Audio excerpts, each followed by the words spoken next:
Good evening, you're watching AWANI Tonight with me, Farhana Sheikh. Second COVID-19 vaccine booster shot offered to those aged 60 and above with comorbidities. And is ending PICKids the right move? We find out more, stay tuned.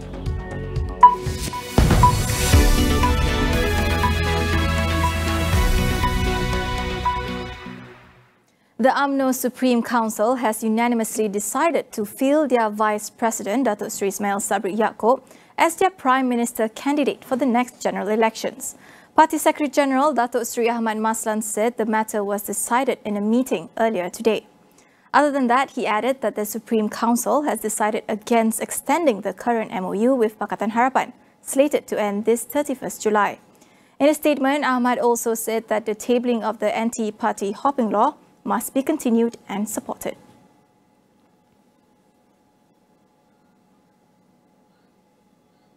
Those aged 60 and above with comorbidities will be allowed to get a second COVID-19 vaccine booster shot.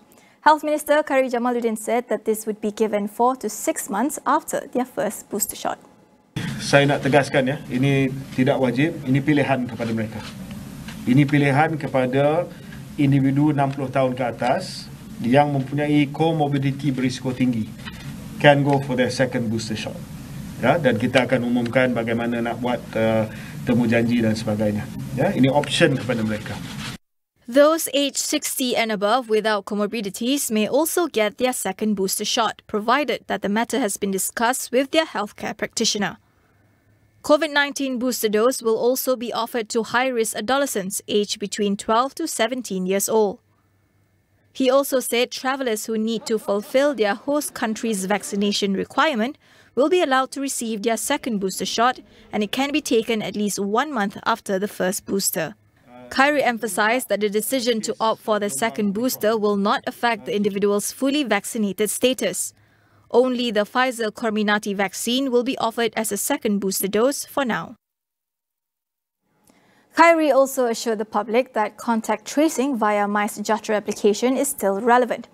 However, as the country enters the transition to endemicity phase, the ministry will review whether to end the usage of the feature within the next couple of weeks. Jadi nak kata sistem kontak, pengesanan kontak ini tak relevan lagi, saya tak berapa setujulah, sebab memang di kemuncak ni gelombang Omicron, kita hantar notifikasi casual contact kepada mereka yang kita dapati melalui data check-in adalah casual contact. 45% adalah positif dan mereka telah berjaya diasingkan melalui sistem pengesanan kontak MySejahtera. Jadi kita dapati bahawa MySejahtera masih lagi ada nilai dia sebagai satu alat untuk pengesanan kontak. Namun demikian, oleh kerana kita dah melepasi puncak Omicron dan sekarang ini kita dalam fasa peralihan, KKM sedang pantau dari segi pattern jangkitan dan kita akan buat keputusan dalam seminggu 2 lagi ni sama ada kita akan teruskan ataupun tidak dari segi imbasan masuk untuk MySejahtera. Beginning May 15th, the Health Ministry will stop giving the first dose of vaccine under the Pediatric COVID-19 Vaccination Program or PICKids for free. But as the number of children vaccinated nationwide hovers below 40%, is this the right move? Professor Dr. Sharifa Izzat from UKM weighs in. I urge the government actually to consider continuing the program, especially for the first dose. I think KJ, the Ministry of Health, actually mentioned that they are stopping so-called stopping the first dose, and basically there's just going to be so-called mopping up with second dose. But I think that they should continue with the first dose, but probably in selected areas. This would probably facilitate some parents that still want to vaccinate their children but have not made up their mind for some reason or the other. The opening of the schools may prompt the parents to actually bring the children for vaccination, because once you open schools, they are more exposed to all these viruses, and the parents may feel that this is more of a opportune time to vaccinate their children. Even as the COVID situation in Malaysia improves, Sharifa urged parents to consider vaccinating children to cut down the risk of infection. we are going to see more parents going to open up and vaccinate their children, and we cannot just leave it at that. We still have to prompt them, provide health education, coax them and things like that. However, I do want to say this with a grain of salt, is that it's good that most of our adults are vaccinated. So in that sense, even though the epidemic has started and we have opened up, a lot of things by the 1st of April, there's a lot of cases that we see, even though most of them are category 1 and 2, there are I don't see an increment of or urgent increment, people being admitted in the hospital, in the ICU, or even death. So in a way, things are looking up very good for Malaysia. So the herd immunity has so-called has been implemented. It will take at least a decade or 2 general election cycles for Pakatan Harapan to win back Putrajaya. Former PKR Vice President Nurul Izzah Anwar said PH will likely struggle to win in GE15 and should adopt a more realistic approach in order to win over the voters' support. In an interview with Malay Daily, she emphasized the need for PH to regain the people's confidence if given the chance to govern again. She was not confident that PH will win in GE15, citing the coalition's failed GE14 manifesto promises that are still fresh in people's minds. However, she noted that PH was only given 22 months to govern effectively, which was too short a time compared to Barisan Nasional that was in power for 6 decades. PH took power on May 9, 2018, but its government fell in less than 2 years on February 24, 2020, following the sudden resignation of then Prime Minister Mahathir Mohamad and the departure of Bersatu from the PH coalition. Sam Keating has applied for leave to appeal the High Court's decision to sentence her to 6 years jail and 6,000 ringgit fine for reckless driving that killed 8 teenagers. Her lawyer, Muhammad Faisal Mohtar, said the notice of motion was filed today via the court's e-filing system. The defense counsel added that the driver also filed a certificate of urgency to expedite the hearing. Meanwhile, over 500,000 signatures were collected via online petitions seeking justice for Sam. Faisal expressed gratitude to members of the public for the support to the 27-year-old clerk. Yesterday, the Johor Bahru High Court reversed an acquittal of Sam over a reckless driving charge for crashing into 8 teens on modified bicycles at 3:20 a.m. in 2017. She was sentenced to a fine and prison without allowing bail, plus a 3-year driving ban upon completion of the term. Sam was also ordered to serve another 6 months in prison if she did not pay the 6,000 ringgit fine. We'll continue after this break. Stay with us.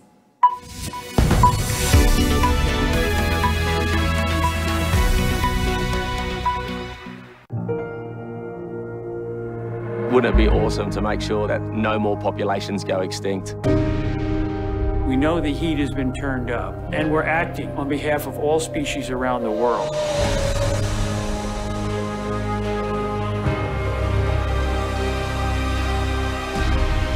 These are the people who risk everything to save the endangered animals they love. Endangered premieres 22nd April on Animal Planet.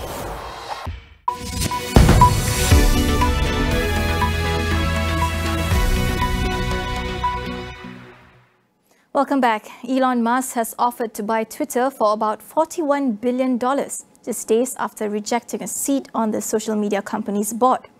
Musk's offer, price of $54.20 per share, represents a 38% premium to Twitter's close on April 1st. The Tesla CEO already owned more than 9% stake in the company. In a letter to Twitter chairman Brad Taylor, Musk said that Twitter will neither thrive nor serve the societal imperative in its current form, and that Twitter needs to go private to go through the changes that needs to be made. Musk said that it was his best and final offer, and if it's not accepted, he would reconsider his position as a shareholder.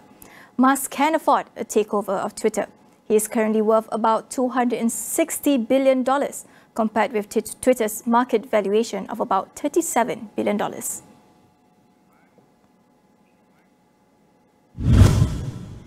Meanwhile, Russia warned that it would have to bolster its defences in the Baltic region if Sweden and Finland join the NATO alliance. and this includes deploying nuclear weapons. Deputy Chairman of Russia's Security Council, Dmitry Medvedev, said such a move is necessary to restore balance in the region. On Wednesday, Finnish Prime Minister Sanna Marin said the Nordic country would decide on whether to join the US-led military alliance within weeks. Her Swedish counterpart, Magdalena Andersson, echoed similar views. Finland, which shares a long border with Russia, has previously chosen to remain outside NATO, but has deepened its formal cooperation with the alliance in recent years. In Sweden, neutrality has long been part of the country's political identity, but public opinion is also shifting, with growing numbers of Swedes now wanting to consider NATO membership following Russia's attack on Ukraine. A decision by the two Nordic nations to join the US-led alliance would reorder Europe's security architecture and extend NATO's border with Russia. It could also inflame tensions with Moscow, which repeatedly warned it would be forced to rebalance the situation should Finland and Sweden decide to join. One of the Russian Navy's most important warships has suffered serious damage, dealing a blow to its military, already struggling against strong Ukrainian resistance. Russia said its missile cruiser Moskva has been badly damaged by a fire that caused its ammunition to explode.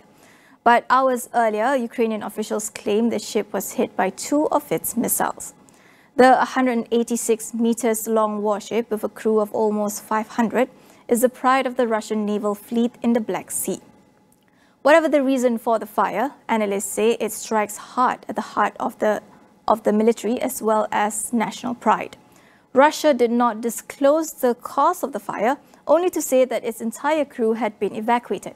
Meanwhile, the US has pledged another weapons shipment worth $800 billion to Ukraine. It includes artillery, armored vehicles, and helicopters.